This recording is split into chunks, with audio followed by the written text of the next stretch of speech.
कृष्ण, जय श्री हरि। प्यारे भक्तों, आज सुनिए फाल्गुन अमावस्या की व्रत कथा। सनातन धर्म में फाल्गुन अमावस्या का विशेष महत्व माना जाता है।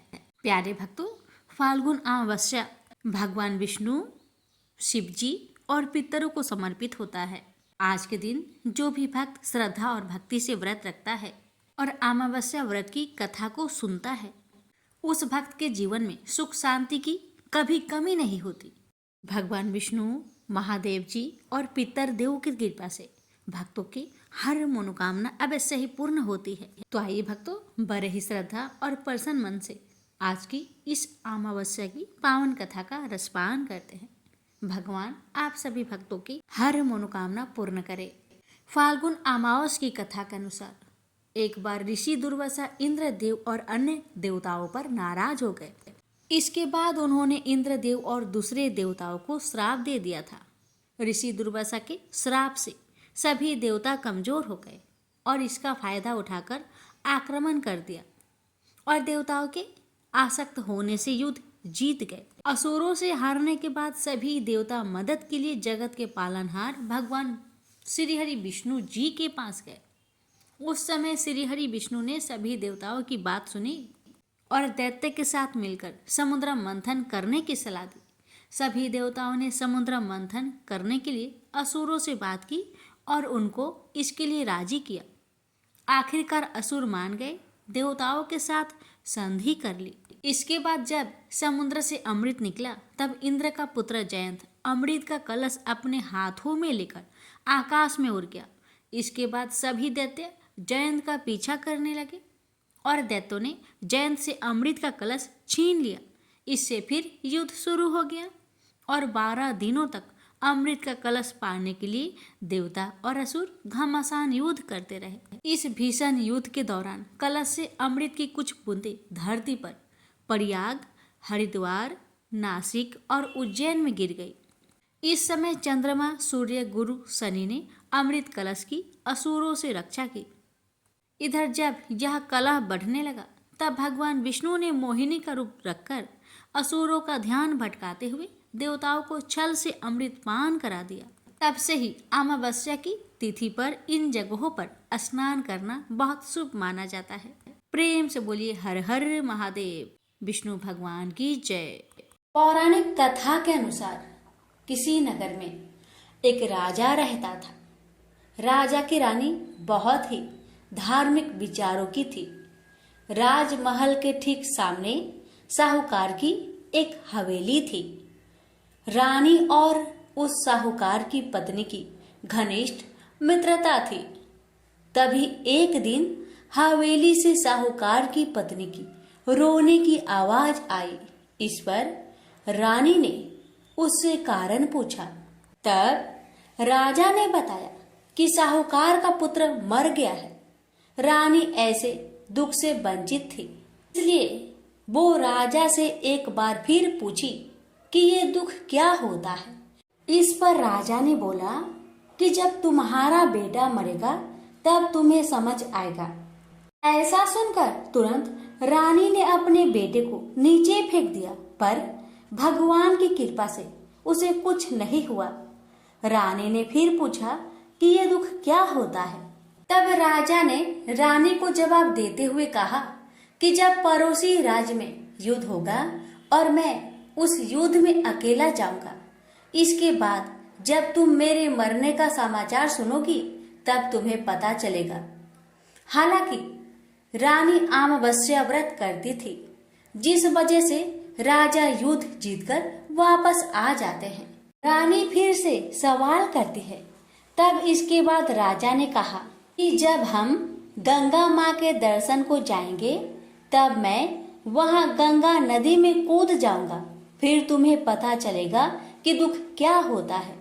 उधर भगवान शंकर कैलाश पर्वत पर बैठकर सब कुछ देख रहे थे और माता पार्वती से कहते हैं कि आओ, मैं तुम्हें सुखी आत्मा के दर्शन कराता हूँ। इसके बाद भगवान शिव बकरे और माता पार्वती ने बकरी का रूप धारण करके एक बावली के पास घास चरने लगे। रानी ने उस बावली को देखकर कहा कि हम यही विश्राम करेंगे।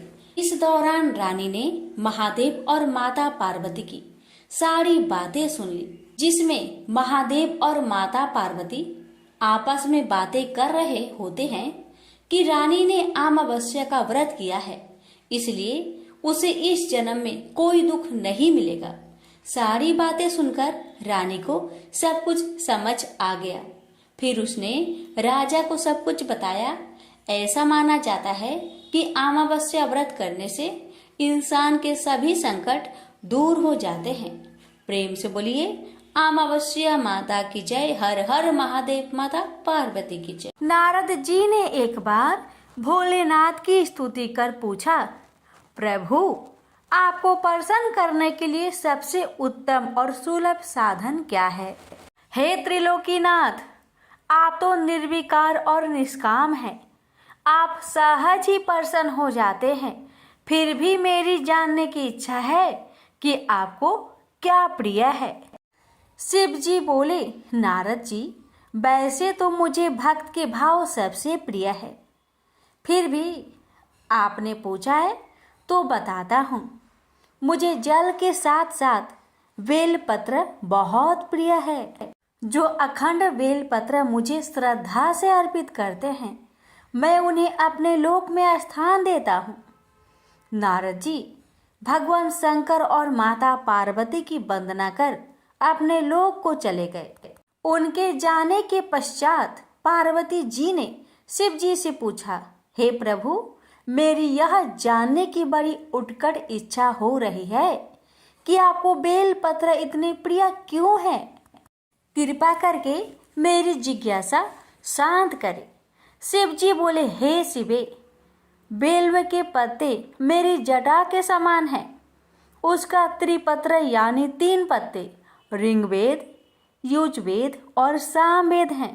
सखाए समस्त शास्त्र का स्वरूप है। बेल वृक्ष को आप पृथ्वी का कल्प वृक्ष समझे, जो ब्रह्मा विष्णु शिव स्वरूप है। हे पार्वती, स्वयं महालक्ष्मी ने शैल पर्वत पर बेल वृक्ष रूप में जन्म लिया था। इस कारण भी बेल का वृक्ष मेरे लिए अति प्रिय है। महालक्ष्मी ने बेल्व का रूप धरा। यह सुनकर पार्वती जी कौतूहल में पड़ गई। पार्वती जी कौतूहल से उपजी जिज्ञासा को रोक न पाई। उन्होंने पूछा, देवी लक्ष्मी ने आखिर बेल वृक्ष का रूप क्यों लिया? आप यह कथा विस्तार से कहे। भोलेनाथ ने देवी पार्वती को कथा सुनानी शुरू की। हे देवी, सतयुग में ज्योति रूप में मेरे अंश का रामेश्वर लिंग था। ब्रह्मा आदि देवों ने उसका विधिवत पूजन अर्चन किया था। इसका परिणाम यह हुआ कि मेरे अनुग्रह से वाणी देवी सबकी प्रिय हो गई। वह भगवान विष्णु को सतत प्रिय हो गई। मेरे प्रभाव से भगवान केशव के मन में बाघ देवी के लिए जितनी प्रीति उपजी हुई, वह स्वयं लक्ष्मी को नहीं भाई। लक्ष्मी देवी का श्री हरि के प्रति मन में कुछ दुराव पैदा हो गया। वह चिंतित और रुष्ट होकर चुपचाप परम उत्तम श्रीशैल पर्वत पर चली गई। वहां उन्होंने तप करने का निर्णय किया और उत्तम स्थान का चयन करने लगी। महालक्ष्मी ने उत्तम स्थान का निश्चय करके मेरे लिंग विग्रह की उग्र तपस्या प्रारंभ कर दी। उनकी तपस्या कठोरतम होती जा रही थी। हे परमेश्वरी, कुछ समय बाद महालक्ष्मी जी ने मेरे लिंग विग्रह से थोड़ा ऊर्ध्व में एक वृक्ष का रूप धारण कर लिया। अपने पत्तों और पुष्प द्वारा निरंतर मेरा पूजन करने लगी। इस तरह महालक्ष्मी ने कोटि वर्ष यानी 1 करोड़ वर्ष तक घोर आराधना की। अंततः उन्हें मेरा अनुग्रह प्राप्त हुआ। मैं वहां प्रकट हुआ और देवी से इस घोर तप की आकांक्षा पूछकर वरदान देने को तैयार हुआ। महालक्ष्मी ने मांगा कि श्री हरि के हृदय में मेरे प्रभाव से बाघ देवी के लिए जो स्नेह हुआ है वह समाप्त हो जाए। शिव जी बोले, मैंने महालक्ष्मी को समझाया कि श्री हरि के हृदय में आपके अतिरिक्त किसी और के लिए कोई प्रेम नहीं है। बाघ देवी के प्रति उनका प्रेम नहीं अपितु श्रद्धा है। यह सुनकर लक्ष्मी जी प्रसन्न हो गई और पुनः श्री विष्णु के हृदय में स्थित होकर निरंतर उनके साथ विहार करने लगी। हे पार्वती, महालक्ष्मी के हृदय का एक बड़ा विकार इस प्रकार दूर हुआ था। इस कारण हरिप्रिया उसे वृक्ष रूप में सर्वदा अतिशय भक्ति से भरकर यत्न पूर्वक मेरी पूजा करने लगी। हे पार्वती, इसी कारण वेल का वृक्ष, उसके पत्ते, फल फूल आदि मुझे बहुत प्रिय है। मैं निर्जन स्थान में वेल वृक्ष का आश्रय लेकर रहता हूँ। बेल वृक्ष को सदा सर्व तीर्थमयी एवं सर्व देवमयी मानना चाहिए, इसमें तनिक भी संदेह नहीं है। बेल पत्र, बेल फूल, बेल वृक्ष अथवा बेल काष्ठ के चंदन से जो मेरा पूजन करता है वह भक्त मेरा प्रिय है। बेल वृक्ष को शिव के समान ही समझो, वह मेरा शरीर है। जो बेल पर चंदन से मेरा नाम अंकित करके मुझे अर्पण करता है, मैं उसे सभी पापों से मुक्त करके अपने लोक में स्थान देता हूँ। हे देवी, उस व्यक्ति को स्वयं लक्ष्मी जी भी नमस्कार करती है जो बेल से मेरा पूजन करते हैं। जो बेल विमूल में प्राण छोड़ता है उसको रुद्र देह प्राप्त होता है। मेरी पूजा के लिए बेल के उत्तम पत्तों का ही प्रयोग करना चाहिए। प्रेम से बोलिए हर हर महादेव, माता पार्वती की जय। भक्तों, अब सुनिए श्रीमद् भागवत गीता पाठ की यह अध्याय। यह अध्याय संक्षेप में कुछ महत्वपूर्ण शब्दों और अवधारणाओं का वर्णन करता है जिनका उपनिषदों में विस्तार से उल्लेख किया गया है। इसमें यह वर्णन भी किया गया है कि मृत्यु के पश्चात आत्मा के गंतव्यों का निर्धारण किस प्रकार से होता है। देह का त्याग करते समय यदि हम भगवान का स्मरण करते हैं तब हम निश्चित रूप से उसे पा लेंगे। इसलिए अपने दैनिक कार्य को संपन्न करने के साथ साथ हमें सदैव उसकी विशेषताओं, गुणों और दिव्य लीलाओं का चिंतन करना चाहिए। जब हम अनन्य भक्ति से अपने मन को भगवान में पूर्णतया तल्लीन कर लेते हैं तब हम भौतिक आयामों से परे आध्यात्मिक क्षेत्र में प्रवेश करते हैं। तत्पश्चात इस अध्याय में भौतिक क्षेत्र में स्थित कुछ लोगों की चर्चा की गई है। इसमें बताया गया है कि सृष्टि के चक्र में ये लोक और पर निवास करने वाले असंख्य प्राणी कैसे इनमें प्रकट होते हैं और प्रलय के समय पुनः अव्यक्त हो जाते हैं। किंतु इस व्यक्त और अव्यक्त सृष्टि से परे भगवान का दिव्य लोक है। वे जो प्रकाश के मार्ग का अनुसरण करते हैं वे अंततः दिव्य लोक में पहुंचते हैं और फिर कभी नश्वर संसार में लौटकर नहीं आते। जबकि अंधकार के मार्ग का अनुसरण करने वाले लोग जन्म, रोग, बुढ़ापे और मृत्यु के अनंत चक्रों में देहांतरण करते रहते हैं। अर्जुन ने कहा, हे भगवान, ब्रह्म क्या है, अध्यात्म क्या है और कर्म क्या है, आदिभूत को क्या कहते हैं और अधिदेव किसे कहते हैं। हे मधुसूदन, अधियज्ञ कौन है और यह अधियज्ञ शरीर में कैसे रहता है। हे कृष्ण, दृढ़ मन से आपकी भक्ति में लीन रहने वाले मृत्यु के समय आपको कैसे जान पाते हैं। परम कृपालु भगवान ने कहा, परम अविनाशी सत्ता को ब्रह्म कहा जाता है। किसी मनुष्य की अपनी आत्मा को अध्यात्म कहा जाता है। प्राणियों के दैहिक व्यक्तित्व से संबोधित कर्म और उनकी विकास प्रक्रिया को कर्म या सकाम कर्म कहा जाता है। हे देवधारियों में श्रेष्ठ, भौतिक अभिव्यक्ति जो निरंतर परिवर्तित होती रहती है उसे आदिभूत कहते हैं। भगवान का विश्व रूप जो इस सृष्टि में देवताओं पर भी शासन करता है उसे आदिदेव कहते हैं। सभी प्राणियों के हृदय में स्थित मैं परमात्मा अधियज्ञ सभी यज्ञों का स्वामी कहलाता हूँ। वे जो शरीर त्यागते समय मेरा स्मरण करते हैं वे मेरे पास आएंगे, इस संबंध में निश्चित रूप से कोई संदेह नहीं है। हे कुंती पुत्र, मृत्यु के समय शरीर छोड़ते हुए मनुष्य जिसका स्मरण करता है वह उसी गति को प्राप्त होता है, क्योंकि वह सदैव ऐसे चिंतन में लीन रहता है। इसलिए सदा मेरा स्मरण करो और युद्ध लड़ने के अपने कर्तव्य का भी पालन करो।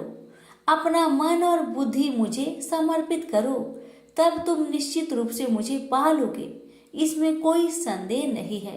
हे पार्थ, अभ्यास के साथ जब तुम अविचलित भाव से मन को मुझ पुरुषोत्तम भगवान के स्मरण में लीन करते हो, तब तुम निश्चित रूप से मुझे पा लोगे।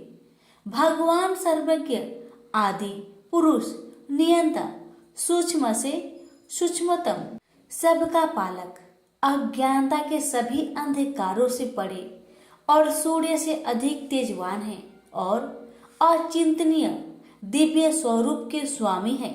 मृत्यु के समय जो मनुष्य योग के अभ्यास द्वारा स्थिर मन के साथ अपने प्राणों को भोग के मध्यम स्थिर कर लेता है और दृढ़ता पूर्वक पूर्ण भक्ति से दिव्य भगवान का स्मरण करता है, वह निश्चित रूप से उसे पा लेता है। वेदों के ज्ञाता उसका वर्णन अविनाशी के रूप में करते हैं। महान तपस्वी ब्रह्मचार्य व्रत का पालन करते हैं और उसमें स्थित होने के लिए सांसारिक सुखों का त्याग करते हैं। मैं तुम्हें इस मुक्ति के मार्ग के संबंध में संक्षेप में बताऊंगा। शरीर के समस्त द्वारों को बंद कर मन को हृदय स्थल पर स्थिर करते हुए और प्राण वायु को सिर पर केंद्रित करते हुए मनुष्य को दृढ़ योगिक चिंतन में स्थित हो जाना चाहिए। जो देह त्यागते समय मेरा स्मरण करता है और पवित्र अक्षर ओम का उच्चारण करता है, वह परम गति को प्राप्त करेगा।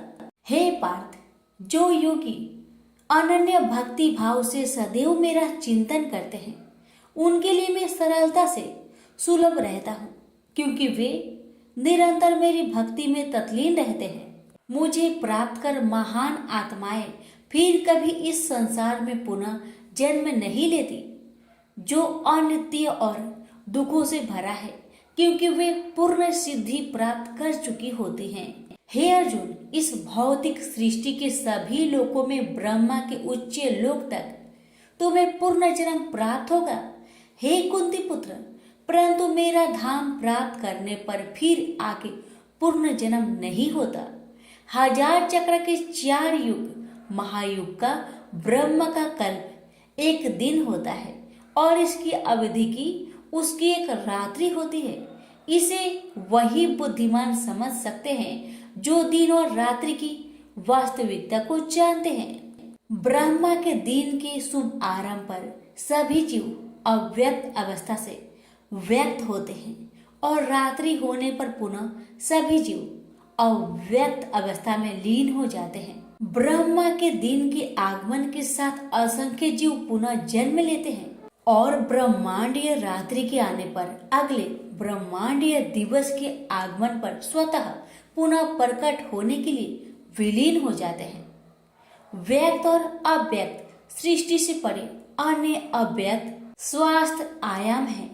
जब सब कुछ विनष्ट हो जाता है किंतु उसकी सत्ता का विनाश नहीं होता। यह अव्यक्त आयाम परम गंतव्य है और इस पर पहुंचकर फिर कोई नश्वर संसार में लौट कर नहीं आता। यह मेरा परम धाम है। परमेश्वर का दिव्य व्यक्तित्व सभी सत्ताओं से परे है, यद्यपि यह सर्वव्यापक है और सभी प्राणी उसके भीतर रहते हैं, तथापि उसे केवल भक्ति द्वारा ही जाना जा सकता है। हे भरत श्रेष्ठ, अब मैं तुम्हें इस संसार से दूर विभिन्न भागों के संबंध में बताऊंगा। इनमें से एक मार्ग मुक्ति की ओर ले जाने वाला है और दूसरा पूर्ण जन्म की ओर ले जाता है।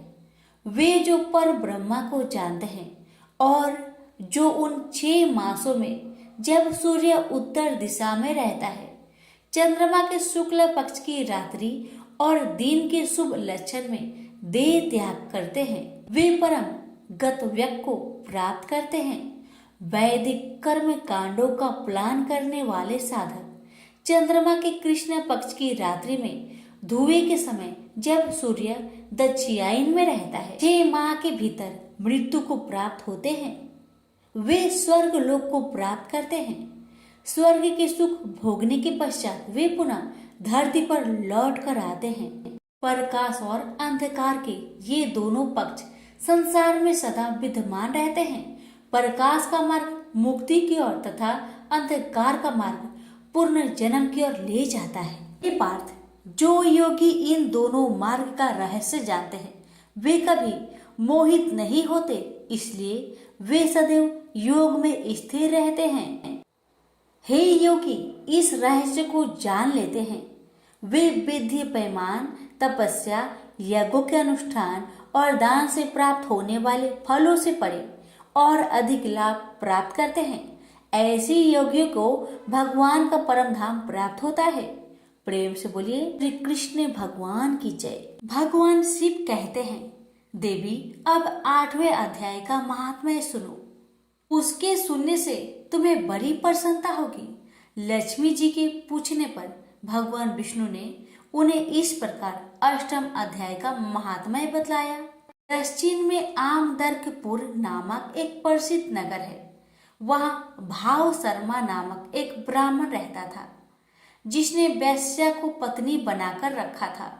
वह मांस खाता, मदिरा पीता, श्रेष्ठ पुरुषों का धन चुराता, पराई स्त्री से व्यभिचार करता और शिकार खेलने में दिलचस्पी रखता था। वह बड़े भयानक स्वभाव का था और मन में बड़े बड़े हौसले रखता था। एक दिन मदिरा पीने वालों का समाज जुटा था। उसमें भाव शर्मा ने भरपेट तारी पी, खूब गलित कर उसे चढ़ाया। अतः अजीर्ण से अत्यंत पीड़ित होकर वह परमात्मा कालवश मर गया और बहुत बड़ा तार का वृक्ष हुआ। उसकी घनी और ठंडी छाया का आश्रय लेकर ब्रह्म राक्षस भाव को प्राप्त हुआ। कोई पति पत्नी वहां रहा करते थे। उसके पूर्व जन्म की घटना इस प्रकार है। एक कुशीबल नामक ब्राह्मण था, जो वेदांग के तत्वों का ज्ञाता, संपूर्ण शास्त्रों के अर्थ का विशेषज्ञ और सदाचारी था। उसकी स्त्री का नाम कुमति था। वह बड़े खोटे विचार के थे। वह ब्राह्मण विद्वान होने पर भी अत्यंत लोभवश अपनी स्त्री के साथ प्रतिदिन भैंस, काल पुरुष और घोड़े आदि बड़े दानों को ग्रहण किया करता था, परंतु दूसरे ब्राह्मणों को दान में मिली हुई कौड़ी भी नहीं देता था। वे ही दोनों पति पत्नी कालवश मृत्यु को प्राप्त होकर ब्रह्म राक्षस हुए। वे भूख और प्यास से पीड़ित हो इस पृथ्वी पर घूमते हुए उसी तार वृक्ष के पास आए और उसके मूल भाग में विश्राम करने लगे। इसके बाद पत्नी ने पति से पूछा, हे नाथ, हम लोगों का यह महान दुख कैसे दूर होगा तथा इस ब्रह्म राक्षस योनि से किस प्रकार हम दोनों की मुक्ति होगी? तब उस ब्राह्मण ने कहा, ब्रह्म विद्या के उपदेश, आध्यात्मिक तत्व के विचार और कर्म विधि के ज्ञान बिना किस प्रकार संकट से छुटकारा मिल सकता है? यह सुनकर पत्नी ने पूछा कि तत् ब्रह्मा की मध्यात्मा की कर्म पुरुष उत्तम वह ब्रह्म क्या है, अध्यात्म क्या है और कर्म कौन सा है? उसकी पत्नी के इतना कहते ही जो आश्चर्य घटना घटित हुई उसको सुनो। उपयुक्त वाक्य गीता के 8वें अध्याय का श्लोक था। उसके श्रवण से वह वृक्ष उस समय तार के रूप को त्याग कर भाव शर्मा नामक ब्राह्मण हो गया। तत्काल ज्ञान होने से विशुद्ध चित होकर वह पाप के चोले से मुक्त हो गया तथा उस आधे श्लोक के ही महात्म्य से वे पति पत्नी भी मुक्त हो गए। उनके मुख से देवाथी 8वें अध्याय का आधा श्लोक निकल पड़ा था। तदंतर आकाश से एक दिव्य विमान आया और वे दोनों पति पत्नी उस विमान पर आरूढ़ होकर स्वर्ग लोक को चले गए। वहां का यह सारा वृत्तांत अत्यंत आश्चर्यजनक था। उसके बाद उस बुद्धिमान ब्राह्मण भाव शर्मा ने आदर पूर्वक उस आधे श्लोक को लिखा और देव जनार्दन की आराधना करने की इच्छा से वह मुक्तिदायिनी काशीपुरी में चला गया। वहां उस उद्धार बुद्धि वाले ब्राह्मण ने भारी तपस्या आरंभ की। उसी समय क्षीर सागर की कन्या भगवती लक्ष्मी ने हाथ जोड़कर देवताओं के भी देवता जगतपति जनार्दन से पूछा, नाथ, आप सहसा नींद त्याग कर खड़े क्यों हो गए? श्री भगवान बोले, देवी, काशीपुर में भी भागीरथी के तट पर बुद्धिमान ब्राह्मण भाव शर्मा मेरी भक्ति रस से परिपूर्ण होकर अत्यंत कठोर तपस्या कर रहा है। वह अपनी इंद्रियों को बस में करके गीता के 8वें अध्याय के आधे श्लोक का जप करता है। मैं उसकी तपस्या से बहुत संतुष्ट हूँ। बहुत देर से उसकी तपस्या के अनुरूप फल का विचार कर रहा था। प्रिय, इस समय वह फल देने को मैं उत्कंठित हूँ। पार्वती जी ने पूछा, भगवान श्रीहरि सदा प्रसन्न होने पर भी जिनके लिए चिंतित हो उठे थे, उस भगवत भाव शर्मा ने कौन सा फल प्राप्त किया है? श्री महादेव जी बोले, देवी, द्विज श्रेष्ठ भाव शर्मा प्रसन्न हुए। भगवान विष्णु के पार्षद को पाकर अत्यधिक सुख को प्राप्त हुआ तथा उसके अन्य वंशज भी जो नरक यातना में पड़े थे, उसी के शुद्ध कर्म से भागवत धाम को प्राप्त हुई। पार्वती, यह 8वें अध्याय का महात्म्य थोड़े में ही तुम्हें बताया है। इस पर सदा विचार करते रहना चाहिए। प्रेम से बोलिए उमापति शंकर भगवान की जय, लक्ष्मी नारायण की जय। प्रजापति महर्षि कश्यप की कई पत्नियां थी। उनमें से एक का नाम था दनु। दनु की संतान दानव कहलाए। उसी दनु के बड़े पुत्र का नाम दंभ था। दंभ बहुत ही सदाचारी और धार्मिक प्रवृत्ति का था। अन्य दानवों की भांति उसमें ना तो ईर्ष्या ही थी और ना ही देवताओं से देश भावना। वह विष्णु का भक्त था और उन्हीं की आराधना किया करता था। लेकिन उसे एक ही चिंता सताती रहती थी कि उसके कोई पुत्र न था। आचार्य शुक्र ने उसे श्री कृष्ण मंत्र की दीक्षा दी। दंभ ने दीक्षा पाकर पुष्कर में महान अनुष्ठान किया। अनुष्ठान सफल हुआ। उसके अनुष्ठान से प्रसन्न होकर भगवान विष्णु प्रकट होकर बोले, बस मैं तुम्हारे अनुष्ठान से प्रसन्न हूँ, पर मांगो। दंभ बोला, भगवान, यदि आप मेरी तपस्या से प्रसन्न है तो मुझे ऐसा पुत्र दे जो आपका भक्त हो और त्रिलोक की जय हो। उसे देवता भी युद्ध में ना जीत सके। भगवान विष्णु ने तथास्तु कहा और अंतर्ध्यान हो गए और दंभ प्रसन्नचित अपने घर लौट आया। गोलोक में श्री राधा ने श्री कृष्ण पार्षद श्री दामा को असुर होने का श्राप दिया था। श्राप मिलने पर वही दंभ की पत्नी के गर्भ में आया। जन्म होने के पश्चात दंभ ने अपने उस पुत्र का नाम शंखचूड़ रखा। जब वह कुछ बड़ा हुआ तो दंभ ने उसे मुनि जैगी शिष्य की देख रेख में रख दिया। मुनि जैगी शिष्य ने उसे शिक्षा दीक्षा दी। अपनी कुमार अवस्था में ही शंखचूड़ पुष्कर में पहुंचा और उस महान धार्मिक तप स्थली में ध्यान मग्न रहकर वर्षों तक ब्रह्मा जी की तपस्या करता रहा। उसकी घोर तपस्या से प्रसन्न होकर ब्रह्मा जी प्रकट होकर बोले, वत्स, मैं तुम्हारी तपस्या से प्रसन्न हूँ, वर मांगो। पितामह, मुझे ऐसा वरदान दीजिए कि मुझे देवता पराजित ना कर सके। शंखचूड़ ने कहा। ब्रह्मा जी ने उसे ऐसा ही वरदान दिया और श्री कृष्ण कवच प्रदान करते हुए उसे आदेश दिया, शंखचूड़, तुम बद्रिका आश्रम चले जाओ। वहां तुम्हारा भाग्य का सितारा उदय होने की प्रतीक्षा कर रहा है। आदेश मानकर शंखचूड़ बद्रिका आश्रम पहुंचा। वहां महाराज धर्मध्वज की पुत्री तुलसी भी तपस्या कर रही थी। दोनों का आपस में परिचय हुआ और ब्रह्मा जी की इच्छा अनुसार दोनों का विवाह हो गया। अपनी पत्नी को लेकर शंखचूड़ पुनः दैत्यपुरी लौट गया। शुक्राचार्य ने उसे दानवों का अधिपति बना दिया।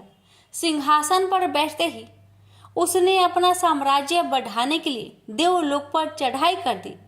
ब्रह्मा जी के वरदान के कारण वह अजय हो चुका था। देवताओं को उसे हराने में कोई कठिनाई नहीं हुई। उसने अमरावती पर कब्जा जमा लिया। इंद्र अमरावती छोड़कर भाग निकले। देवता उसके डर से कंदराओं में जा छुपे। शंखचूड़ तीनों लोकों का शासक हो गया और सब लोकपालों का कार्य भी उसने संभाल लिया। उसने अपनी प्रजा की भलाई के लिए अनेक कार्य किए। प्रजा उससे बहुत प्रसन्न थी। सर्वत्र सुख और शांति थी, क्योंकि शंखचूड़ स्वयं भी कृष्ण भगवान का भक्त था। अतः उसकी प्रजा भी भगवान कृष्ण पर पूरी आस्था रखने लगी। उसके राज्य से अधर्म का नाश हो गया। प्रजा इंद्र और देवताओं को भूलने लगी। इससे देवताओं को बहुत क्षोभ हुआ।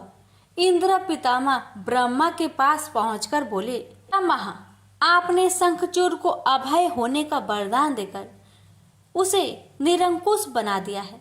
वह अमरावती पर कब्जा जमाए बैठा है। देवता डर डर की ठोकरें खा रहे हैं। हमें बताए हम क्या करें। पितामह बोले, सुरेंद्र, शंखचूड़ धार्मिक और रीति से अपना शासन चला रहा है। प्रजा उससे प्रसन्न है। उसके राज्य में प्रजा सुखी और संपन्न है। हमें उससे कोई शिकायत नहीं है। इंद्र बोले, यह सब तो ठीक है पितामह, लेकिन क्या हम यूं ही भटकते रहे? आखिर अमरावती है तो देवताओं की ही। पितामह बोले, अवश्य है, किंतु शंखचूड़ ने तुम्हें युद्ध में पराजित करके उसे प्राप्त किया है। उसने तुम्हारी प्रजा को भी कोई कष्ट नहीं पहुंचाया है। सिर्फ सिंहासनों का ही फेर बदल हुआ है ना। इंद्र बोला, लेकिन पितामह, हम आपकी संतानें हैं। क्या आप चाहेंगे कि आपकी संतानें यूं ही दर बदर भटकती रहे? कुछ उपाय कीजिए पितामह। पितामह बोले, मैं इसमें कुछ नहीं कर सकता देवेंद्र। जब तक शंखचूड़ के भाग्य में अमरावती का ऐश्वर्य भोगना है, वह भोगेगा ही। तुम भगवान विष्णु के पास चले जाओ। वे अवश्य ही कोई उपाय तुम्हें सुझा देंगे। वहां से निराश होकर इंद्र विष्णु भगवान के पास पहुंचे और उनकी स्तुति करने लगे और बोले, भगवान, देवता इस समय भारी संकट में हैं। ब्रह्मा जी ने अपनी असमर्थता जाहिर करके मुझे आपके पास भेज दिया है। कुछ कीजिए प्रभु, अन्यथा संपूर्ण देव जाति ही नष्ट हो जाएगी। विष्णु भगवान बोले, पितामह का कहना ठीक है। मैं भी अकारण शंखचूड़ के संबंधों में हस्तक्षेप करना पसंद नहीं करता। उसकी सारी प्रजा कृष्ण भक्त है और कृष्ण मेरा ही प्रति स्वरूप है। मैं अपने भक्त पर कष्ट होते नहीं देख सकता, लेकिन निराश होने की आवश्यकता नहीं। सूर्यराज, तुम भगवान शिव के पास चले जाओ और उन्हीं से कोई उपाय पूछो। वे अवश्य तुम्हारे कष्ट का निवारण कर देंगे। विष्णु भगवान की बात सुनकर इंद्र निराश भाव से बैकुंठ से निकल आए। अंत में वह भगवान शिव के पास कैलाश पर्वत न जाकर शिवलोक पहुंचे और भगवान शिव की स्तुति करके अपने आने का प्रयोजन बताया। भगवान शिव ने उसकी बात सुनी और उसे आश्वस्त किया। धैर्य रखो सूर्यराज, तुम्हारा सिंहासन तुम्हें अवश्य प्राप्त होगा। मैं गंधर्वराज चित्ररथ को अभी दूत बनाकर शंखचूड़ के पास रवाना करता हूँ। शिव के आदेश अनुसार गंधर्वराज चित्ररथ शंखचूड़ के राजधानी पहुंचा। उस समय शंखचूड़ अपने सिंहासन पर विराजमान था। चित्ररथ ने उसका अभिवादन करने के पश्चात अपने आने का कारण बताया। दैत्यराज, मैं गंधर्वराज चित्ररथ हूँ और भगवान शिव का एक संदेश लेकर आपके पास आया हूँ। यह सुनकर शंखचूड़ के चेहरे पर आश्चर्य झलक आया। शिव के दूत को सामने पाकर वह सिंहासन से उठकर बोला, मेरा अहो भाग्य है कि भगवान शिव ने मुझे किसी योग समझा, आप संदेश सुनाए। क्या संदेश भेजा है भगवान रुद्र ने? गंधर्वराज बोला, दैत्यराज, भगवान शिव का संदेश है कि तुम देवताओं का राज्य उन्हें वापस लौटा दो और उनके अधिकार उन्हें दे दो। भगवान शिव ने देवों को अभय होने का वचन दिया है। शंखचूड़ बोला, गंधर्वराज, भगवान शिव से मेरा प्रणाम कहना और उनसे कह देना कि शंखचूड़ के हृदय में आपके लिए बहुत ही ज्यादा श्रद्धा है, परंतु यदि उन्होंने इंद्र के बहकावे में आकर मुझे दंडित करने का निश्चय किया है तो मैं उनकी बात नहीं मानूंगा और उनसे भी युद्ध करने के लिए तैयार हो जाऊंगा। चित्ररथ वापस लौटा और उसने भगवान शंकर को शंखचूड़ का उत्तर सुनाया। यह सुनकर शिव क्रोधित हो गए और अपने गणों को युद्ध का आदेश दे दिया। उधर शंखचूड़ ने अपने पुत्र का अभिषेक कर उसे दानवाधिपति बना दिया और अपनी पत्नी से बोला, मैंने युद्ध स्वीकार कर लिया है देवी, ईश्वर करे युद्ध में हमारी विजय हो। अब मुझे अनुमति दो, मेरी सेनाएं तैयार है। शंखचूड़ अपनी सेनाओं लेकर युद्ध भूमि में जा पहुंचा। दोनों सेनाओं गोमतत्र पर्वत के समीप एक दूसरे के आमने सामने आ खड़ी हुई। भगवान शिव ने शंखचूड़ के पास एक बार फिर संदेश भेजा कि वह नादानी ना करे और युद्ध से दूर रहकर उनकी बात मान ले, किंतु शंखचूड़ न माना और दोनों सेनाओं में घनघोर युद्ध छिड़ गया। भगवान शिव और शंखचूड़ आमने सामने डट गए। दोनों में अनेक अस्त्र शस्त्रों से युद्ध होने लगा। फिर भगवान शिव ने जैसे ही शंखचूड़ का वध करने के लिए त्रिशूल उठाया तो आकाशवाणी हुई, देवाधिदेव, आप प्रलयंकर है, सर्वसमर्थ है, किंतु आपको मर्यादा की रक्षा करनी चाहिए। श्रुति की मर्यादा को नष्ट ना करे।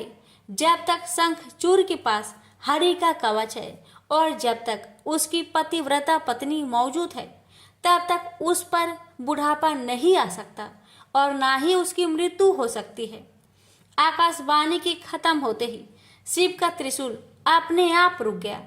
तभी भगवान विष्णु प्रकट हुए। शिव से बोले, भगवान, आपने तो मुझे बड़े धर्म संकट में डाल दिया है। आप ही ने तो इंद्र को मेरे पास भेजा और जब मैंने उसे अभय करने के लिए युद्ध आरंभ किया तो अब आपका ही कवच आड़े आ रहा है। अब आप ही कोई उपाय सोचिए।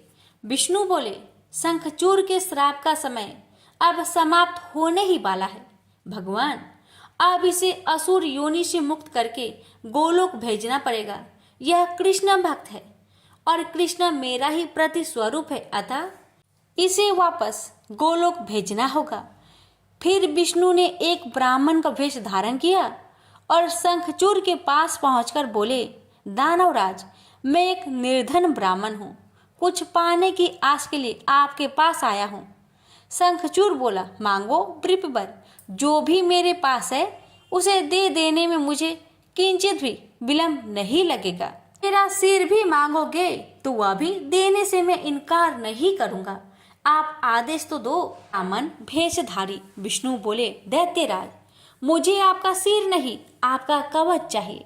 बोलिए, देंगे अपना कवच।